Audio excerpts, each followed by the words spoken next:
Olá, conforme o nosso cronograma, na aula de hoje nós vamos fazer a correção das atividades dos exercícios das aulas 20 e 22.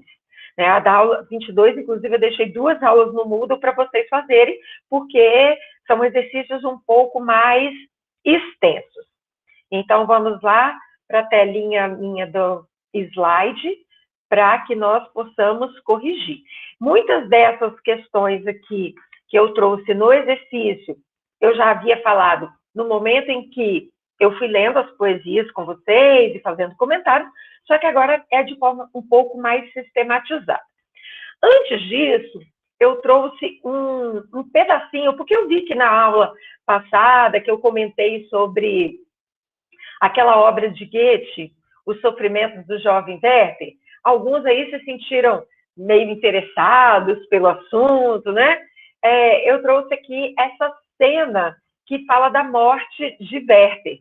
Vocês devem estar lembrados, é claro que aqui eu tenho só uma representação desenhada, não é da obra original, né, do que seria essa cena da morte de Werther. Werther é aquela historinha que eu contei para vocês, que o rapaz ele se muda de local, vai fazer a faculdade dele, lá ele conhece uma mocinha, que eu procurei saber o nome, que eu tinha esquecido, é Charlotte. Eu já falei que eu não sou muito boa de lembrar nomes. Então, o Werther se apaixona pela Charlotte, mas não sabia que ela era prometida de um dos seus melhores amigos da universidade. Então, as cartas que ele escrevia para o seu amigo que tinha ficado na cidade anterior, no início eram cartas com um tom otimista, alegre, porque ele estava descobrindo um novo mundo, vivendo uma nova experiência. Com o passar do tempo, as notícias passam a ser melancólicas, tristes, até o ponto em que Werther não encontra mais saída para o seu sofrimento amoroso e morre. De forma trágica, o personagem se suicida. Ele já estava doente de amor. Vocês se lembram que eu disse que muitos até como falaram na época que o suicídio de alguns jovens foi motivado pelo personagem. Há quem diga que nessa história, Goethe, ele conta uma história quase que biográfica, uma paixão que ele também tinha, não correspondida. E, segundo os fofoqueirinhos ali de plantão, que estudam a biografia do autor, dizem que ele matou o personagem para que ele pudesse sobreviver. Como se fosse assim, aquele sofrimento que poderia levar o escritor ao suicídio, ele então aplica esse sofrimento intenso no personagem, o personagem se suicida e ele então segue a vida, mesmo com uma dor de cotovelo daquela. Então, o trechinho que fala da morte dele, do Werther, é esse aqui. Pela manhã, às 6 horas, o criado entrou no quarto com a luz. Luz, naquela época, lamparina. Encontrou o seu senhor no chão. Viu a pistola e o sangue. Aqui é o momento do encontro. Chamou-o, mexeu nele. Nenhuma resposta. Ele ainda agonizava. Correu em busca dos médicos e de Albert. Albert é o amigo. Lot ouviu alguém tocar a campainha e um tremor convulsionou-lhe todos os membros. Tinha atirado na cabeça, logo acima do olho direito, fazendo saltar os miolos. Uma cena e tanto. Pelo sangue espalhado no espaldar da cadeira, espaldar é o encosto, concluiu-se que ele realizara seu intento sentado à escrivaninha. Caíra em seguida, rolando convulsivamente em volta da cadeira. Estava estendido de costas, perto da janela, inerte, todo vestido e calçado, de casaca azul e colete amarelo. O desenho aqui não está exatamente nessa cor, mas há algumas representações na internet que trazem essa cor aqui do Werther, que é um colete aqui, a casaca azul e o colete amarelo. Lembrem que eu até comentei que esse era um traje típico de Werther e muitos jovens na época começaram a usar casaca azul e colete amarelo. Do vinho bebera somente um copo. Então, quer dizer, ele deixa como se ele estivesse aí no meio de um pensamento e decide pelo suicídio. Bem trágica a cena. A lá Shakespeare, né? Quase que Romeu e Julieta. Só que só o Romeu que morre. Então, vamos lá. O primeiro exercício da aula 20 é sobre este poema. Nós vamos tratar deste poema muitas e muitas vezes, porque eu gosto desse poema pelas referências que ele traz. É como se nesse poema tivesse praticamente tudo aquilo que caracteriza Álvares de Azevedo. Aquele tom sombrio, um ambiente noturno, elementos que lembram a morte, mistura-se sonho com fantasia, vem o sofrimento amoroso, vem esse amor platônico, um pouco da sensualidade contida, né, que um pouco contida, ficou esquisito, né? Um pouco da sensualidade, essa sensualidade fica contida no momento em que ele percebe que a sua imaginação começa a divagar. E aí nós temos as questões. A letra A falava de vocabulário, é sempre muito importante que vocês criem um glossário de cada poema, por duas razões. Uma, melhora o vocabulário de vocês, o que ajuda depois também na compreensão textual, e vão criando também uma rotina de vocabulário com o qual esse vocabulário vocês vão se apropriando. Por exemplo, não é comum nos poemas e nesse século XIX falar a palavra cama. Geralmente se fala leito. Então, ao se falar leito, já sabe que é a cama. Então, outras palavras vão surgindo de forma constante na literatura do século XIX. E trabalhar com esse vocabulário ajuda bastante. Depois eu peço para vocês relerem o texto apropriado desse vocabulário. Vamos para a primeira estrofe que eu trouxe aqui. Pálida a luz da lâmpada sombria, sobre o leito de flores reclinada, como a lua por noite embalsamada, entre as nuvens do amor, ela dormia. Esse ela, essa figura feminina sem nome que aparece no poema. Comente sobre a imagem que se tem da moça nos 3 primeiros versos. São esses 3 aqui. Então, o que nós temos aqui na imaginação? Comentei com vocês quando eu li o poema. Uma figura pálida, com uma lâmpada sombria, isso quer dizer que não é uma luminosidade, é uma meio luminosidade. Tem um leito de flores em que essa mulher se põe reclinada. Então, calma lá. Se nós temos um ambiente de lâmpada sombria, quer dizer, não é muito claro, uma mulher pálida e reclinada sobre um leito de flores, e ainda tem a palavra embalsamada, dá-se a impressão de que tem a imagem de uma moça morta. Compare os versos 1 a 3 com o verso 4. Entre as nuvens do amor, ela dormia. Comente sobre a quase oposição que há entre eles. Por que uma quase oposição?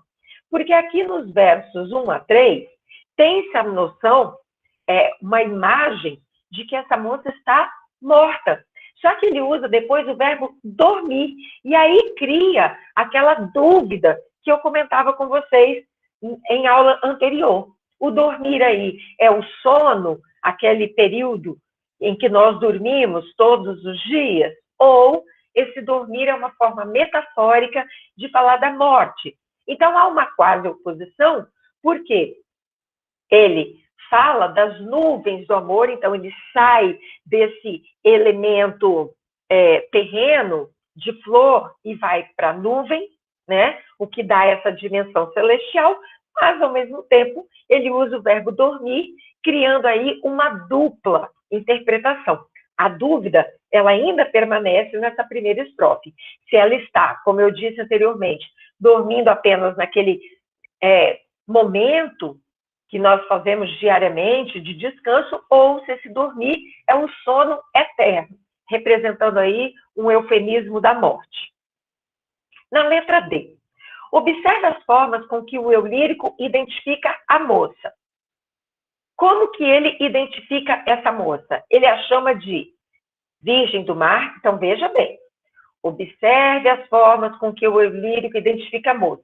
Você tem que ir lá no texto e buscar as formas com que ele identifica a moça. Então, essas 3 maneiras ali. 3 porque ele usa a palavra anjo de 2 maneiras diferentes, mas é tudo anjo. Virgem do Mar, anjo entre nuvens e anjo lindo. Comente que concepção é dada a ela, argumentando a resposta. Se ele chama de virgem e anjo, que concepção é dada a ela? Uma concepção de pureza, uma concepção de inocência, porque a palavra virgem remete a essa purificação do corpo. E anjo, como se fosse essa purificação da alma. Então, se dá aí uma dimensão total da idealização feminina por meio desses 2 elementos trazidos aí no texto pelo poeta Álvares de Azevedo. Dúvidas e perguntas? Dou-lhe uma, dou-lhe 2. Se vocês não tiverem dúvidas, digam pelo menos um não, para eu saber que eu não estou falando sozinha aqui. Sem dúvidas. Maravilha. Então, vamos seguir. O poema tem um toque de sensualidade, mas, ao mesmo tempo, limita a abordagem sedutora exposta pelo eu lírico. Argumente essa afirmativa. Toda vez que tiver esse verbo argumentar, você tem que trazer elementos do texto, certo? Se eu estou pedindo para argumentar, não iniciem a resposta de vocês com um porquê. Não inicie. Você só vai iniciar com um porquê quando você tiver um porquê na pergunta, certo? É para argumentar. Então, para argumentar, você expõe uma tese, que já está até exposta. O poema tem um toque de sensualidade, mas, ao mesmo tempo, limita a abordagem sedutora exposta pelo eu lírico. Faltou uma vírgula aqui depois desse mas. Vou colocar lá. E pede para argumentar. Vamos ver esse trechinho aqui. Por que o poema tem um toque de sensualidade? Há um toque de sensualidade dentro do texto porque o autor fala, ou o eu lírico, é melhor usar eu lírico, porque o eu lírico fala do coração palpitando, mas em vez de falar do coração ou do peito de forma generalizada, assexuada, ele usa a palavra seio, o que dá aquele toque de feminilidade. Além disso, ele diz das formas nuas no leito resvalando. São elementos ali, as formas nuas e o seio, que evocam a sensualidade. Porém, ele não se permite ir além daquilo que ele observa nesses 2 elementos. Há uma quebra rápida ali, tanto que as reticências já fazem com que ele mude de assunto, e aí ele já diz, não te rias de mim, meu anjo lindo. É como se ele quisesse quebrar o seu pensamento para não se deixar levar, afinal de contas, ela é a virgem, ela é o anjo, ela é esse ser inalcançável. Lembra aquela referência que eu fiz em relação às cantigas do trovadorismo? E ele faz isso não só por ele, mas é como se ele também colocasse um pouco da responsabilidade para ele. E observa bem como ele a chama, meu anjo lindo. Então, tudo aquilo que evocaria a sensualidade, que está evocando, e os seus pensamentos, né, um pouco mais palpáveis, mais físicos, de desejo, né, de atração física, ele quebra quando ele interrompe com as reticências, já muda o foco, conversando com ela, pedindo para ela não rir dele, e a chama de meu anjo, trazendo de novo a pureza, a intocabilidade dele para com ela. Quer dizer, ele não a toca.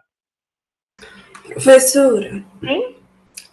Na minha resposta, eu coloquei que ele limitava pela temática do poema ser aparentemente um caixão, ela está sendo velada e pálida. Isso está errado ou é um complemento? É um complemento. é um complemento. Porque nesse momento que ele está falando do caixão, isso ficou lá em cima. Porque no momento que ele está falando do seio palpitando, então já perdeu essa noção. Tudo acaba aqui, olha. Verbo, tá vendo aqui, ó? Verbo no passado, que dá essa impressão de que ela era, de que ela era, de que ela era. O que alimenta a hipótese da morte, mas a partir do momento em que ele fala do seio palpitando, os negros olhos, a pálpebra abrindo, é como se ele saísse daquela imaginação, daquele momento em que ele está devaneando e cai na realidade. E o que ele tem diante de si? Uma mulher nua, deitada no leito, por quem ele se vê apaixonado, né? E aí ele vai observando as formas dela, que parece ser uma forma sedutora que está ali.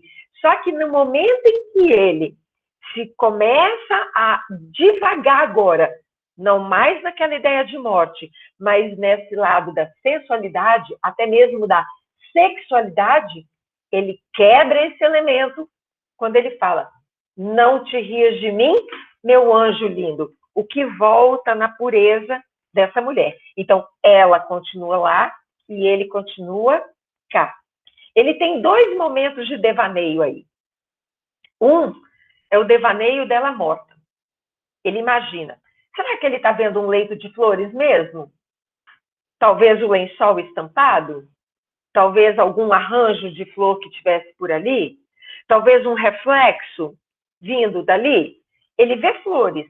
Mas de onde vêm essas flores? É apenas da imaginação dele? Ou ele vê algo que lembra flor e aí alimenta a imaginação vendo? Quando ele fala que ela está num leito de flores reclinada, tem-se a impressão que ou você tem uma sombra de flores vindo da janela ou um lençol florido. E aí ele transpõe isso como se fosse numa espécie de caixão, que em nenhum momento ele cita caixão. A gente aqui também segue esse devaneio dele porque ela está pálida, uma lâmpada sombria e no leito de flores reclinada. Então, nós deduzimos que ele visualiza um ambiente de morte, certo? No momento em que ele vê o seio palpitando e as formas nuas no leito resvalando, que é como aquele espreguiçar do momento acordar, só que ela está nua ali, é já a divagação dele do momento da sensualidade, né, voltado para essa atração física. Só que ela é a virgem, ela é o anjo. Então, nesse momento em que ele começa a divagar de novo o pensamento dele, já para esse lado da sensualidade, a quebra do ri de mim. Então, tem que se trazer as duas coisas aqui. Tá claro isso? Agora sim. Seguindo, então. Pode-se dizer que o poema é finalizado trazendo como assunto algo que retoma o início dele. Olha como que acaba o poema. Não te rias de mim, meu anjo lindo. Por ti, as noites eu velei chorando, por ti, nos sonhos morrerei sorrindo. Lá no começo, ele já a chamava de virgem entre nuvens alvorada. E aqui o anjo, a ideia da pureza, continua. Essa mulher inacessível também continua. Mas ele também traz a ideia, novamente, de morte, por meio do verbo velar, porque normalmente nós usamos esse verbo para situações de velório, de morte, e ele usa a palavra choro, e depois ele fala do morrer. O interessante, e aí eu chamo a atenção, já num parênteses para essa questão, é a antítese que ele traz nesse poema. O chorar e o sorrir. Observa bem. As noites eu velei chorando. Ele está vivo. Ele vela essa mulher chorando, triste. Mas nos sonhos ele morre sorrindo. Então, a vida dele é chorando. Ele a vê, ele não a toca, ele sofre, é a dor de cotovelo, é o amor platônico. Você não vai colocar dor de cotovelo na sua resposta, né? É o amor platônico. Mas a morte é sorrindo. Lembra? A morte como libertação do sofrimento. Então, nos sonhos morrerei sorrindo, porque ele vai continuar sonhando com ela, o sonho é que o alimenta e é o que vai trazer a felicidade para ele.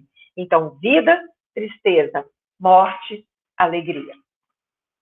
Comente sobre o comportamento no geral, que tem tanto o eu lírico quanto a moça no poema, em relação aos sentimentos de um pelo outro. Ele se vê totalmente dedicado ao amor dela, ele se vê ali como uma espécie de guardião, porque ele a vigia, mesmo quando ela está dormindo, ele fica ali vigiando como se nenhum mal acontecesse, mas também é uma forma de ele alimentar esse amor platônico dele, alimentar os seus desejos, alimentar a sua capacidade de imaginação, certo? Mas ela não parece corresponder aos sentimentos dele.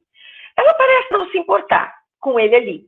Tanto que ele fala, não te rias de mim. Quer dizer, no momento em que ela acorda e que ela vê o eu lírico ali, ela não fica brava. Ela dá um sorriso. Se ela está sorrindo ou rindo dele ou para ele, não sei. Ele acha que ela está rindo dele, mas a gente não tem o lado dela exposto aí. Nós só temos a visão dele. Então ela ri ou dele ou para ele, mas ela parece não se importar muito com isso daí. E ele justifica. Por dias, noites eu falei chorando, quer dizer, você não pode fazer isso comigo, porque tudo que eu estou passando é por você. Então ela parece não se importar.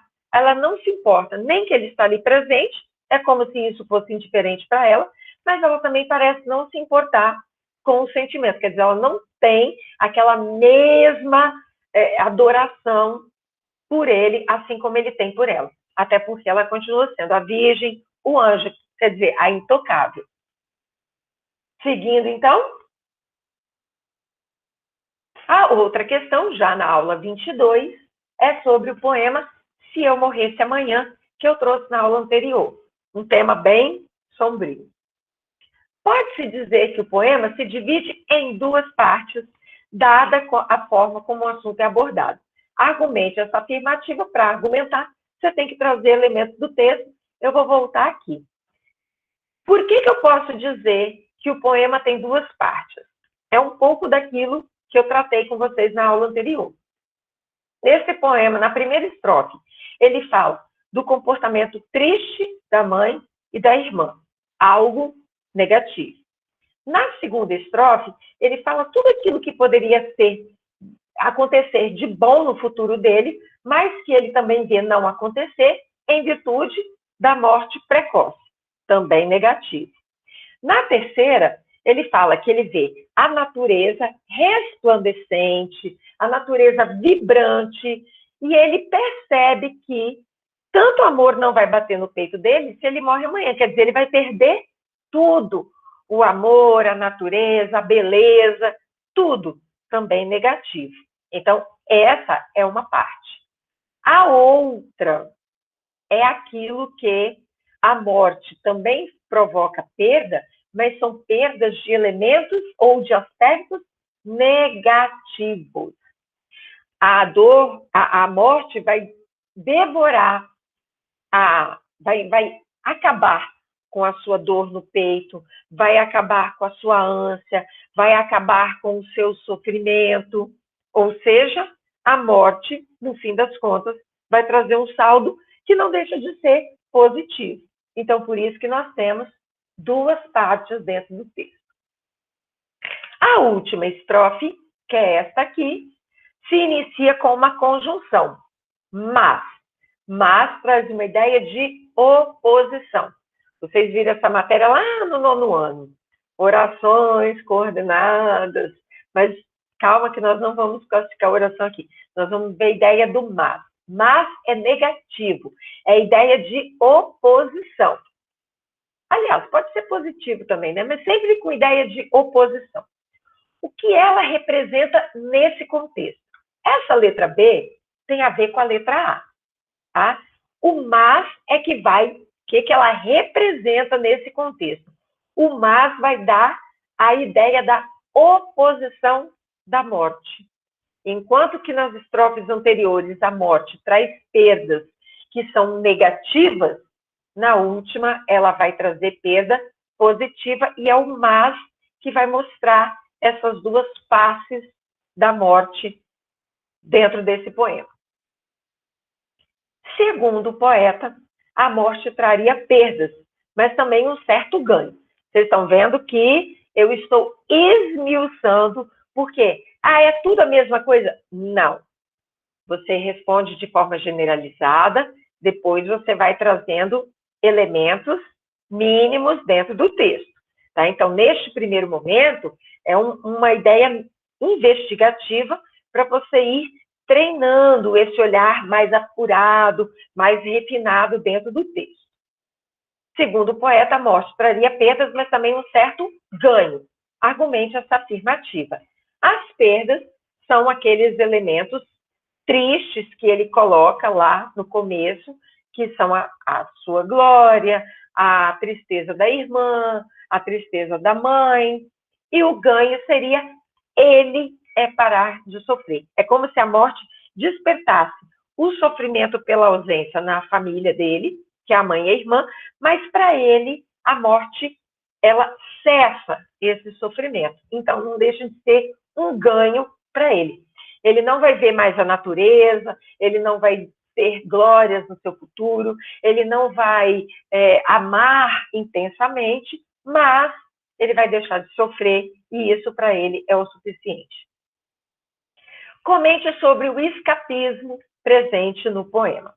O poeta, ou o eu lírico, ele se vê com um sofrimento intenso, para o qual ele não vê forma de escapar, a não ser que seja pela morte. Então, a morte vem a ser, para esse eu lírico do texto, uma forma de escapar desse sofrimento. O mais interessante, gente, aí já é um parênteses dentro do conteúdo, é que muitas vezes os poetas que colocavam no poema um sofrimento que era pessoal, nem eles sabiam o motivo do sofrimento. É como se fosse aquela ideia de se sentir deprimido, né? É um sofrimento, uma tristeza que não sabe de onde vem. Pois é. Então, muitas vezes, não era assim, por um amor não correspondido, até que poderia ser para alguns. Caso de Goethe, por exemplo, sofrimento do jovem Werther, sim, mas para outros não. Era uma desilusão que não sabia de onde vinha. Era esse sofrimento sem um motivo consciente. Tinha um motivo, mas não era consciente para eles. Então, ele via nos poemas uma forma de escapar dessa realidade. Assistam ao filme que eu indiquei, Ponte para Terabithia, para vocês entenderem um pouquinho sobre essa questão da fuga da realidade. Muitos de nós, por exemplo, vou dar uma ideia. Claro que eu não estou falando desse sofrimento intenso, né? Mas, por exemplo, a gente sabe que nós temos uma rotina intensa, cansativa. E a pandemia, por exemplo, esse nosso trabalho remoto, trouxe isso de forma mais aflorada. Então, por exemplo, a atividade física, para alguns, é uma válvula de escape. Eu gosto de voleibol. Claro que a gente não estava podendo ir, mas como o grupo do qual eu participo, todos já se vacinaram e aqui pequenos grupos estão sendo permitidos na minha cidade práticas esportivas, a gente voltou. E isso, para mim, tem sido uma coisa muito boa, porque é uma forma de eu extravasar essa ansiedade, essa morosidade do trabalho remoto, essa angústia. É um momento em que você vai lá, movimenta, sua, xinga, briga, ri, se diverte. Então, é um extravasar. Muitas pessoas, por exemplo, traduzem o seu sentimento em escrita, em atividade manual, em música. Tem gente que gosta de tocar violão, tem gente que gosta de pintar quadro, tem gente que gosta de dançar, tem gente que gosta de correr. São formas de escapes. Claro que nós estamos falando de escapes pequenos que a gente tem na nossa rotina e que fazem parte para a saúde física e mental. Aqui é um escape mais intenso, mais forte, de um sofrimento mais profundo ainda. Mas é para a gente ter uma noção. Seguindo, um outro exercício é sobre este poema, que tem lá no livro didático, mas como vocês não estão com o livro didático, eu trouxe aqui. O que a gente tem nesse texto aqui? O título já demonstra algo semelhante ao pálido da luz da lâmpada sombria. Quando a noite no leito perfumado, então ele traz leito, ele traz perfume, o ambiente é noturno. Sobre o que o texto fala? Ele vê uma mulher deitada, quando a noite no leito perfumado, lânguida fronte, no sonhar reclinas, ela está dormindo, no vapor da ilusão por que te orvalha, pranto de amor às pálpebras divinas. Ele está olhando, está em ordem inversa, tá?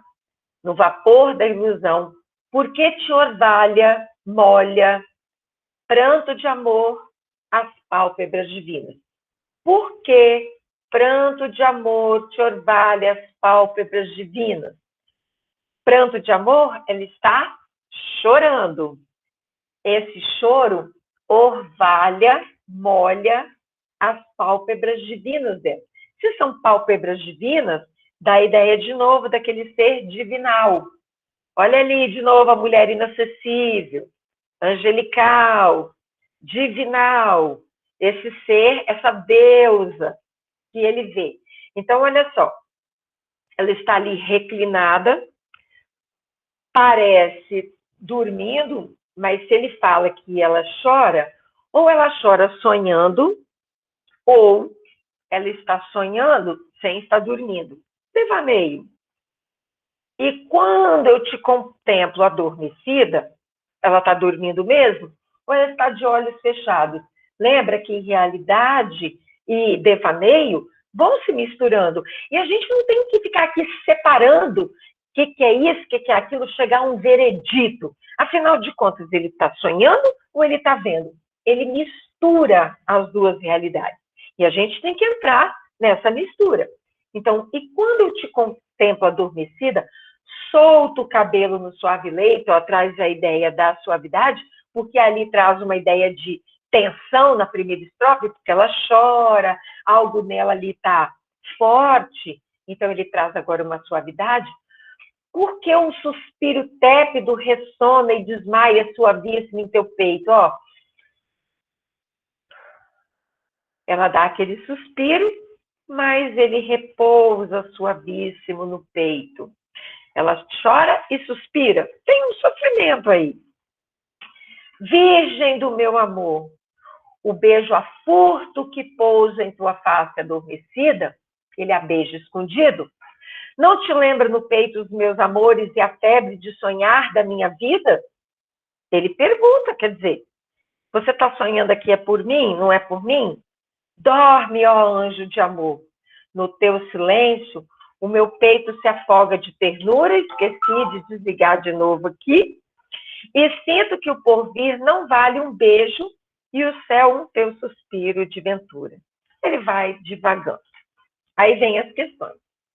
Vocabulário, importante, descreva com suas palavras a cena trazida pelo eu lírico nessas 4 estrofes. É aquela ideia de que o eu lírico vê uma mulher deitada, ele a vê dormindo, ou pelo menos de olhos fechados, ela parece sofrer, porque há lágrimas presentes nos olhos dela, ela demonstra alguns suspiros e ele furta um beijo, ele rouba um beijo na face dela, é ele que a beija de maneira assim suave, sem que ele atire daquela cena. Ele quer entender o que está acontecendo.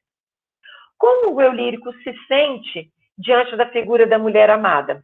Inseguro, ele se sente apaixonado, mas ao mesmo tempo não seguro do amor dela.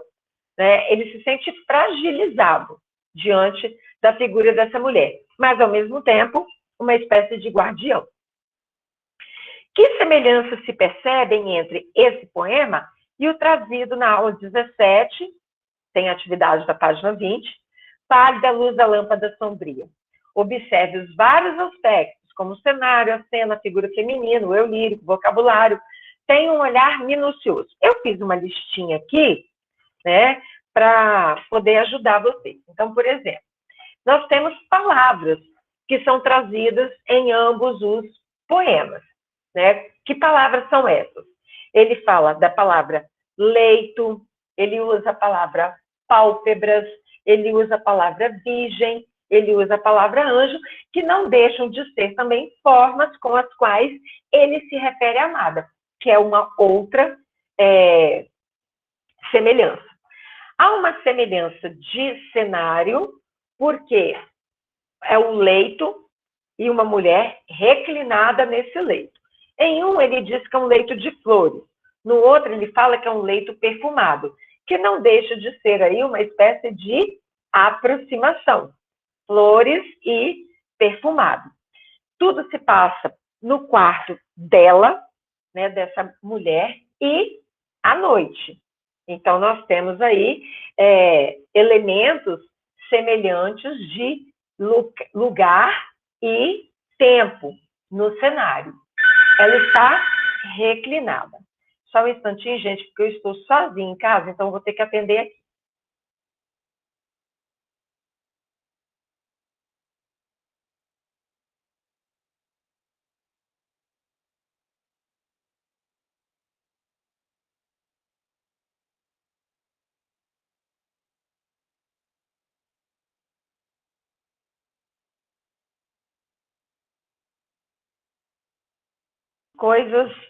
Desculpem, coisas domésticas. Bom, então voltando aqui para o que eu estava falando, né? Esses elementos que se cruzam ali, que é o quarto, e ele então se põe numa atitude de observador, outra semelhança, né? Esse eu lírico que está ali observando. E ela não parece, esse ela dos dois poemas, parece não corresponder ao sentimento dele. Tanto que ele rouba um beijo dela nesse segundo poema, e no primeiro ele está ali como um observador. Nos dois textos, também nós temos um eu lírico que mistura fantasia, devaneio com realidade, né, nos dois aspectos. Um eu lírico que é contemplativo, que é observador. Porém, no primeiro texto, ele está sempre à distância, mas no segundo ele é um pouco mais atrevido quando ele rouba um beijo da face dela. Então, esses são alguns elementos ali. E tem questões também, aspectos de religiosidade, né? Quando ele chama essa mulher de anjo, então tem aí esses elementos e presença da natureza, que se faz ali no texto, nos dois textos, certo? Continuando, então, tem muita coisa, hein? Se botou só um tiquinho de nada, acrescenta. Neste texto, Sonhando, eu também trabalhei esse texto aqui, eu também trabalhei esse texto aqui com vocês, calma lá, apertei aqui um caderno e esbarrou sem querer. Então, a gente não precisa ler o texto, vamos para as questões. Vocabulário, sempre importante. Só quero chamar a atenção aqui, é nesse poema, não, é no outro, não é nesse, é no outro texto. Bom, comente sobre a forma como o poeta apresenta a figura feminina nesses versos. Olha como ele apresenta a figura feminina. Ele apresenta como pálida, correndo, está com os cabelos soltos, que a brisa solta os cabelos, então quer dizer, o cabelo dela não estava muito preso, seios palpitando, ela está ali como se fosse meio desesperada, né, nessa cena. E, bom, transcreva as formas utilizadas pelo lírico para se referir à moça e comente sobre o que elas querem transmitir. Como que ele se refere a ela? Calma lá, que eu fiz a colinha aqui para não ter que ficar voltando toda hora no texto, né? Ele a chama de mimo, rosa, filha de Deus, donzela e pálida fria. Comente sobre o que elas querem transmitir. Quando ele diz ali que ela é um mimo, rosa, filha de Deus, donzela, traz essa ideia da singeleza, da pureza, da delicadeza, mas, ao dizer que ela é pálida, é aquela referência à morte que não deixa de estar presente ali dentro do texto. Lembra? Álvares de Azevedo, poeta das Virgens Pálidas. Considerando os 3 poemas do autor, os 3 que nós acabamos de ver, que semelhanças há na figura feminina trazida? Ela não se aproxima desse eu lírico, então ela parece há um amor platônico da parte dele, não correspondido por essa figura feminina. Ela demonstra ser uma figura um tanto misteriosa, não deixa de ser, né, que ela está ali meio distante, e traz uma noção de morte presente nessa figura feminina. Ele diz que ela é pálida no primeiro texto, ele também traz uma palidez no segundo texto, e ele traz a palidez de novo presente nesse terceiro texto. Que semelhanças há entre o eu lírico de cada um desses poemas? É um eu lírico que ama desesperadamente essa mulher e que não é correspondido e demonstra ter um intenso sofrimento pelo sentimento que ele tem por essa figura feminina. E se ela corresponde ou não ao amor dele, para ele não interessa, ele continua amando independente dessa correspondência da figura feminina. Pode-se dizer que esse fragmento de Sonhando, porque o texto não está aqui todo, né? Ele é bem grande, traz um contraste com o poema Pálida Luz da Lâmpada Sombria. Por que ele traz um contraste, já que a gente tem tantas semelhanças? É aquela ideia que eu comentei com vocês na aula passada. Lá no texto, Pálida Lâmpada, a Luz da Lâmpada Sombria, começa com uma mulher estática, parecendo que está morta, que depois se movimenta. Seio palpitando, formas nuas no leito resvalando. Aqui é o contrário. Ela está em movimento, correndo numa praia e depois ela paralisa. Ela fica paralisada como se fosse morta. Então, no primeiro, ela está paralisada e se movimenta. Nesse aqui, ela se movimenta e depois está paralisada. Naquele outro, no A Luz da Lâmpada Sombria, ela até tenta um pequeno, ou faz, né, um pequeno contato com ele, que é pelo sorriso, quer dizer, ela olha para ele. Aqui, ela nem olha, ela está cada vez mais, parece, se distanciando dele. Agora, gente, chama atenção para uma coisa. Observa aquela ideia da natureza correspondente com o sentimento do eu lírico. O eu lírico sofre na primeira, então ele traz um leito de flores e uma lua embalsamada. Aquela ideia de morte. No segundo texto, a noite traz aquela sensação do mistério. Nesse terceiro texto, a praia deserta, a onda que gela a areia. Quer dizer, os sentimentos dele são sentimentos misteriosos, são sentimentos unilaterais e são sentimentos que não deixam de ser sombrios. Né? Então, esse ambiente corresponde a esse sentimento dele. Que características do romantismo da segunda geração que se fazem presentes nesses 3 poemas analisados? Fiz minha colinha aqui também, para eu não esquecer de nenhum, né? Então, o que nós vamos ter? Nós vamos ter subjetividade. Tem uma presença do eu em todos os poemas. Não basta listar as características, não, tá? E treinem composições dissertativas em forma de parágrafo. Então, é possível encontrar nos poemas tais características. Ou então, vê-se presente nos poemas a subjetividade, pois há a presença de um eu. Identifica a característica, explica e argumenta, ou comprova. Lá na primeira, meu anjo lindo, tem um eu. Um beijo que é furto, ele furta o eu, tem o eu ali presente, não lembro agora qual é o verbo exatamente, mas tem uma ideia do eu. E agora aqui, ele também fala, não te... tenha pena de mim. Então, tem um eu que se faz ali presente também. Outra característica, sentimentalismo. Há um exagero sentimental, há um desespero do eu lírico nos 3 poemas, um desespero sofrido. Então, é o sentimentalismo.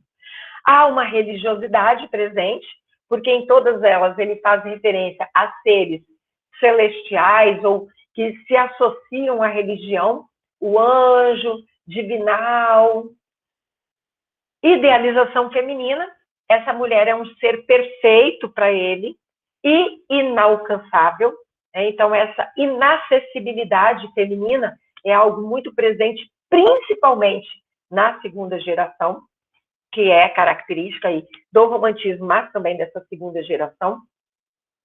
Há um amor não correspondido, um sofrimento amoroso, que tanto é do sentimentalismo, do romantismo, quanto também as características da segunda geração.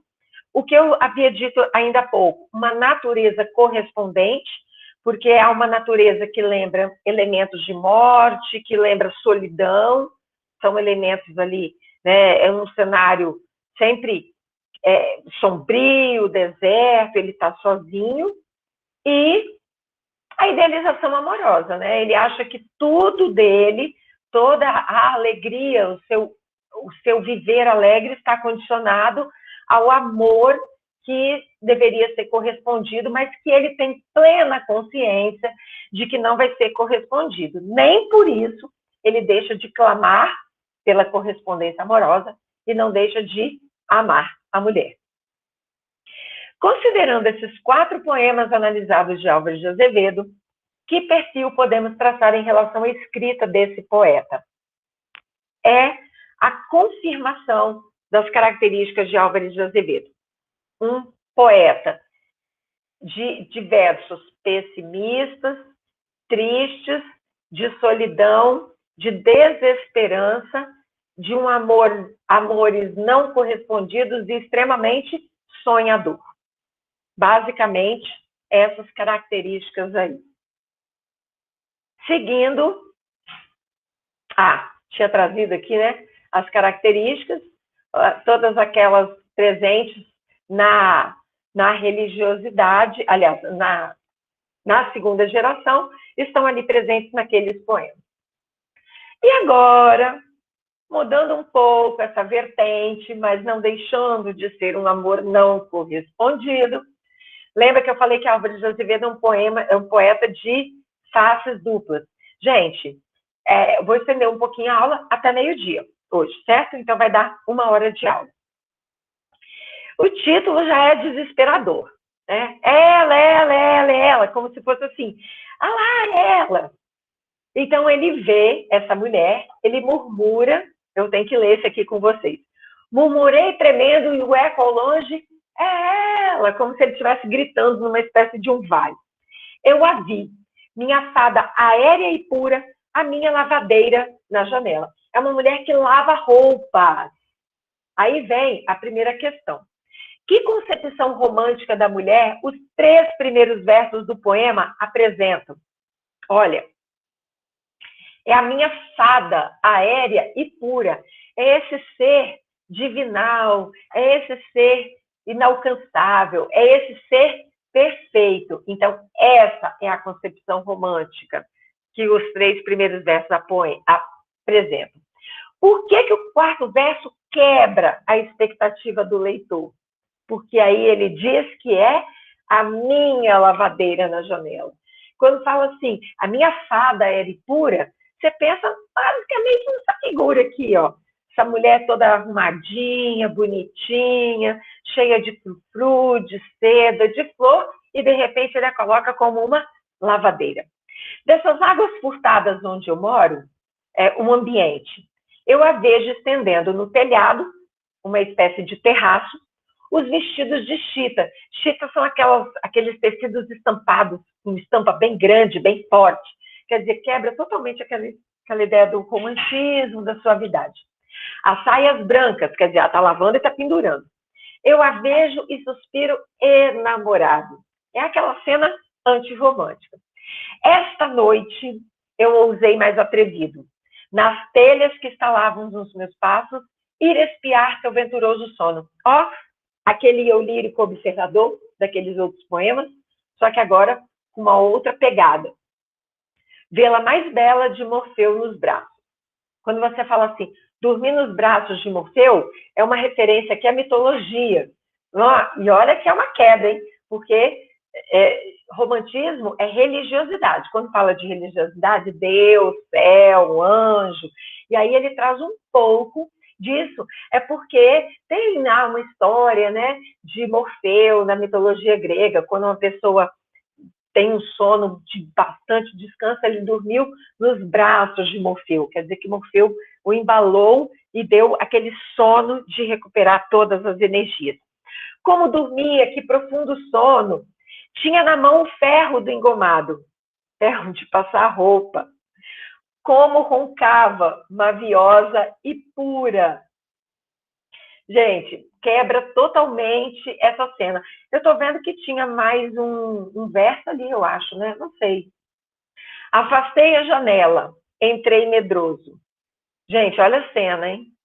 Ele entra e ela tá ali, ó. Dormiu com o ferro de passar roupa na mão. E ela roncava, mas até o ronco era mavioso, suave. Não existe ronco suave. Afastei a janela, entrei medroso. Palpitava-lhe o seio adormecido, ó, a referência do primeiro poema. Fui beijá-la, ó, a referência do segundo. Roubei do seio dela um bilhetinho que estava ali metido. Mania de guardar assim, né, entre os seios. O que ele achou?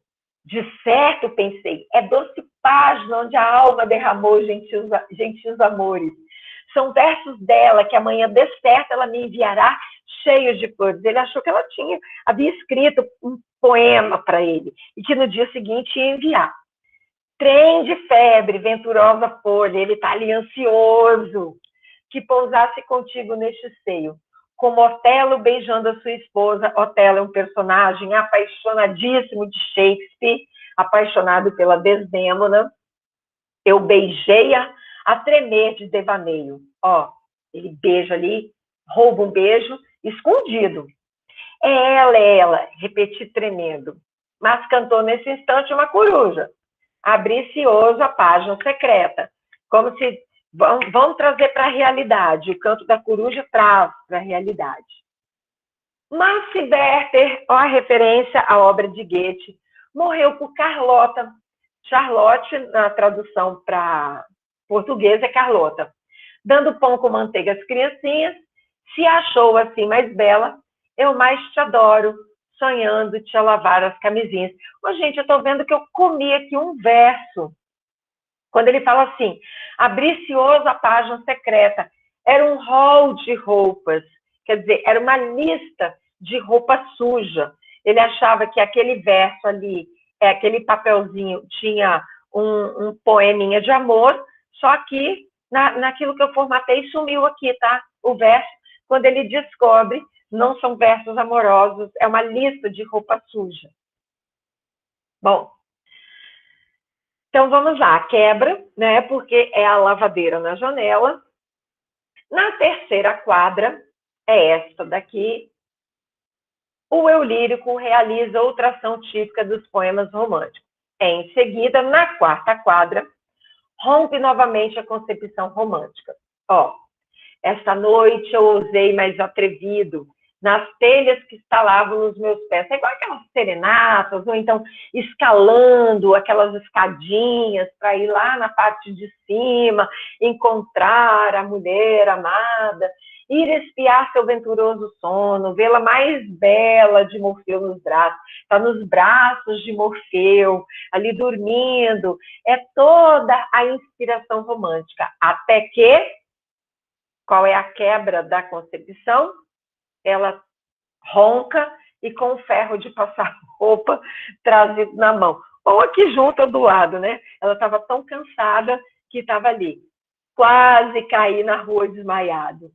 Mesmo que ela roncava, ele está ali apaixonadíssimo por ela. E para finalizar, vai faltar um texto, mas para finalizar, da quinta à oitava quadra, os contrastes são ampliados com a narração de um episódio, aqui, ó, aqui veio, envolvendo um bilhete roubado do seio da amada. Sintetize este trecho. Bom, o que acontece aqui, né? Eu liguei, mas não liguei aqui o carregador, né?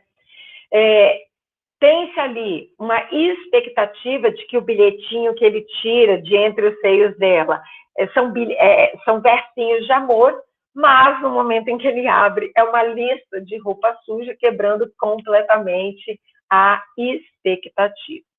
Faltou um texto, mas aí vou ver pela aula de amanhã, talvez eu nem precise marcar uma aula extra. Perdão, aula de amanhã não. A próxima aula eu trabalhe aquele outro texto. Gente, desculpa a correria aqui, né?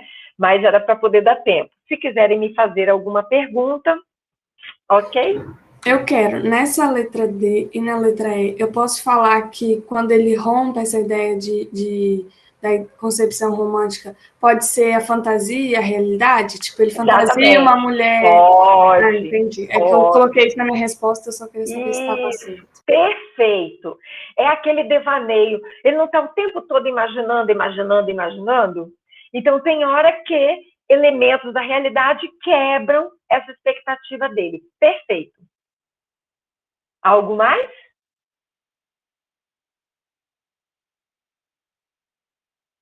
Ok, gente. Então, deixa eu encerrar a gravação aqui.